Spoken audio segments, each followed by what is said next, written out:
Berawal dari adanya laporan telah terjadi penganiayaan atau pengeroyokan yang dilaporkan oleh korban. Kemudian pada saat kejadian tersebut dilaporkan juga bahwa handphone milik korban ini hilang, karena terjatuh hilang. Kemudian dari situlah kita lakukan pengembangan. Kemudian kita dapatkan tersangka yang membeli handphone milik korban tersebut. Kemudian kita kembangkan, dapatlah pelaku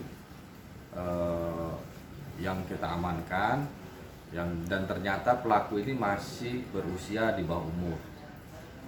Seorang perempuan masih berusia 16 tahun, inisial RS dan P. Nah, kemudian kita lakukan pengembangan untuk satu tersangka yang lainnya, masih kita lakukan pencarian terkait kasus tersebut.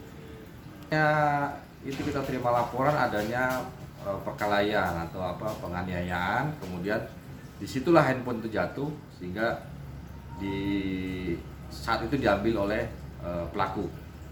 Kemudian timbul niat jahat untuk menjual handphone tersebut milik korban tersebut. Ini ketersinggungan ya Pak? Awalnya dari situ, awalnya dari ada ketersinggungan, bersinggungan di jalan, ada ucapan yang dirasa menyinggung perasaan, kemudian terjadi penganiayaan tersebut. Sementara untuk perlakuan terhadap tersangka sendiri, karena masih berumur di bawah umur, kita masih memberikan perlakuan khusus terkait dengan masa penahanan maupun penempatan tersangka. Untuk korbannya masih. Iya.